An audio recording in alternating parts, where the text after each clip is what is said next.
With the ongoing revolution in information technology, our economic systems of organization are being transformed and disrupted by the rise of information networks. It started with the advent of the personal computer, World Wide Web, and with the rise of online platforms, the disruptive power of information networks to reshape economic organization became ever more apparent. Today, this process of economic transformation continues with a new set of technologies as we are currently in the process of remaking the technology stack of the Internet, building what is called Web 3.0, a primary component of which is the blockchain. The defining feature of this next stage of economic development is that it decentralizes our economy and shifts operations to global information-based networks like never before.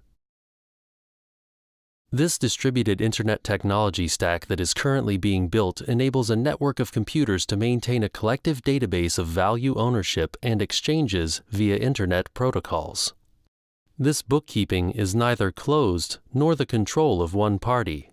Rather, it is public and available in one digital ledger which is distributed across the network. The most mature example of this is what we call the blockchain. In the blockchain, all transactions are logged, including information on the date, time, participants, and amount of every single transaction. On the basis of sophisticated mathematical principles, the transactions are verified by the so-called miners who run the computing infrastructure required to maintain the ledgers. The technology of Web 3.0 enables a new form of decentralized economy as it removes the dependency on a centralized authority for managing the network, instead replacing it with a distributed consensus model managed by many. This shared, securely encrypted database enables trustless, peer-to-peer interactions via new Internet protocols. People can begin to set up their own networks for coordination and direct exchanges of value peer-to-peer, and it enables the rules of these transactions to be automated in new ways. At the heart of this system is the distributed ledger, which records the exchanges of value. These distributed ledgers can account for and validate the exchange of any form of value. It may be a currency, it may be property, it may be a kilowatt-hour of energy, the usage of a parking spot, the number of followers a person has on social media.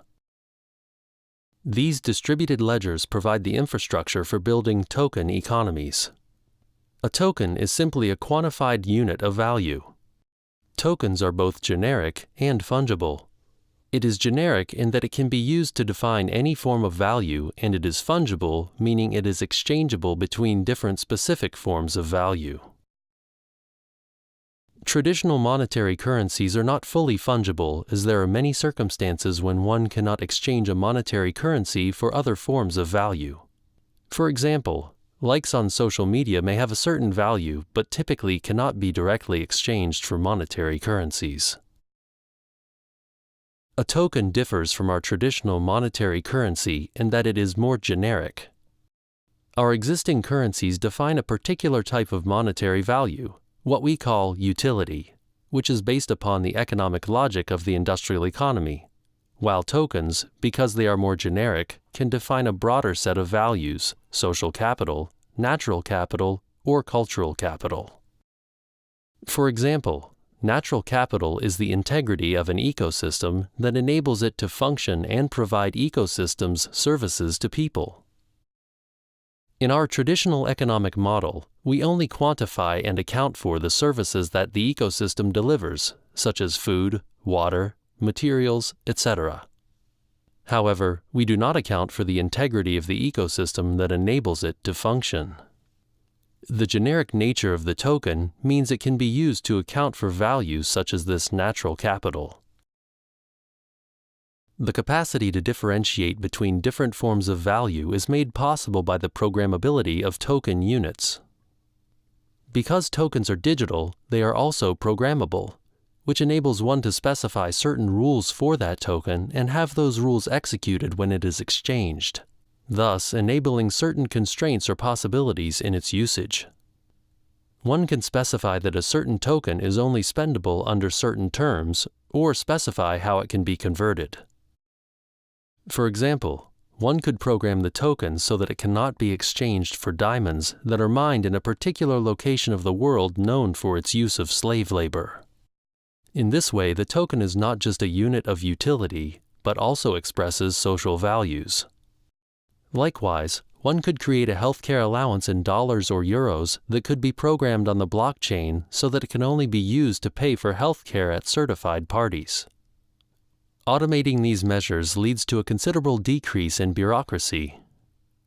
This programmable token system works to shift our economies from a single value model to a multi-value model. They create many different types of value and economies, but still retain the possibility for exchange between them. The distributed web is the convergence of the economic market system with information technology that enables us to convert traditional organizations into distributed markets based on tokens.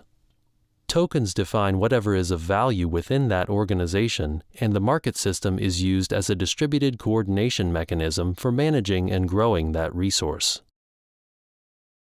By creating an expanded definition of value and converting closed organizations into open markets, this means that we can vastly expand the scope and capacities of the economy.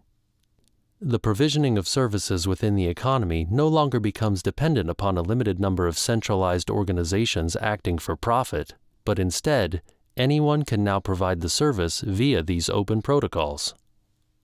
This means we can harness the resources of the many in a distributed fashion instead of being dependent upon a few. Likewise, the token economy can harness the motives of individuals not just for financial rewards, but for a multiplicity of values. To illustrate how this works, let's think about the service of cloud data storage. Currently, this is provided by a limited number of enterprises like Amazon and Microsoft. These centralized organizations have huge data centers, but still, those data centers are only a very small fraction of the storage capacity in the world. Most of the storage is in the personal computing devices of end users, and most of that is not being used. Filecoin is one organization that works to create a distributed token economy for this storage.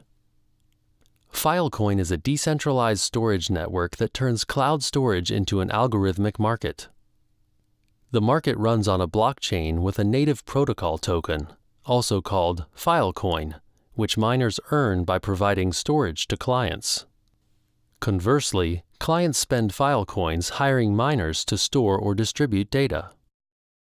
The sum of all these computers that are coordinated through an automatic market system on the blockchain can provide a much larger, more resilient system than the centralized model while reducing redundancy and inefficiencies in the overall system.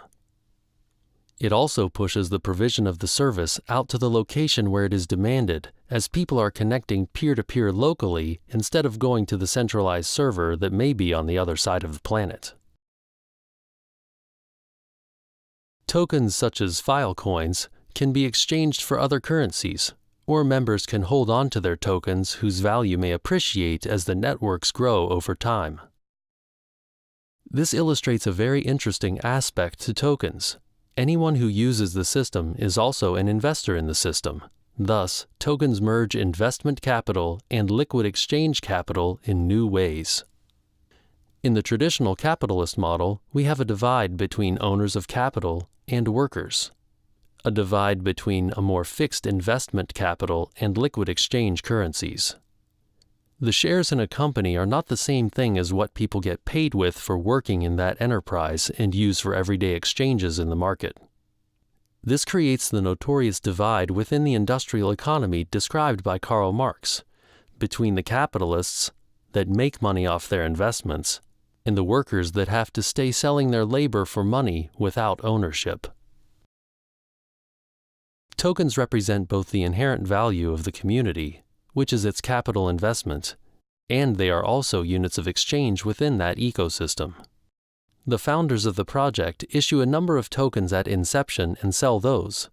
For someone to use the system, they have to buy the tokens. In so doing, they become part investors in the project, but they also use those same tokens to make exchanges within the market.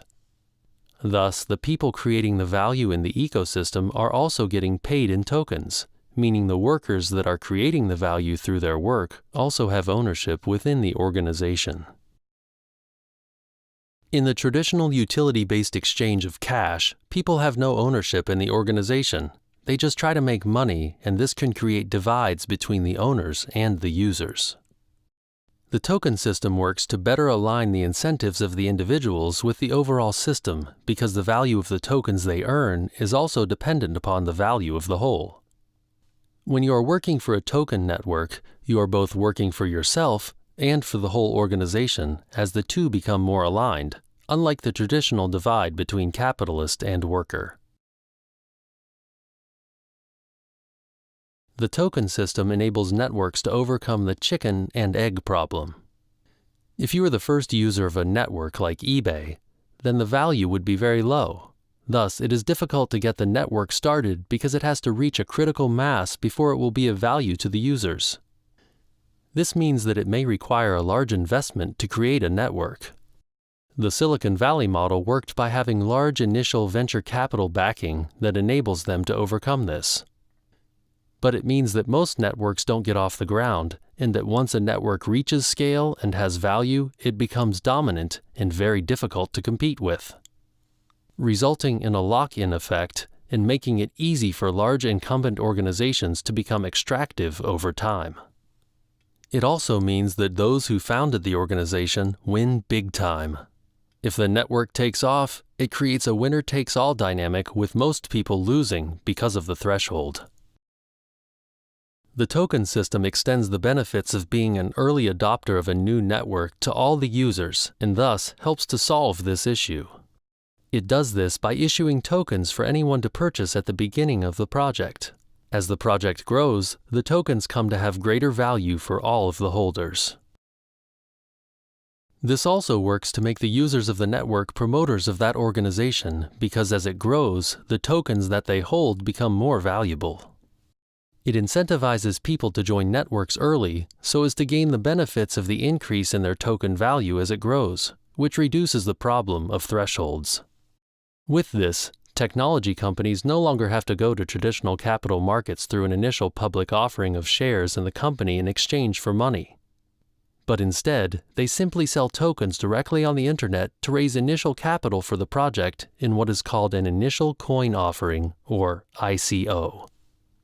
This means that founders can monetize their networks directly by simply holding their tokens and making the network useful. To date, we have had an internet patched onto the side of an economy operated through the many centralized organizations of the industrial age, creating a strong contradiction between the underlying technology and the institutional arrangements. The distributed web will work to transform this by merging information networks and economic organization as the flow of information and economic value becomes one. This will greatly reduce our dependency on centralized organizations expanding markets as systems of organization. The global market economy will become available to the many through small distributed peer-to-peer interactions running through web protocols as the decentralized internet takes us a step further into the networked economy.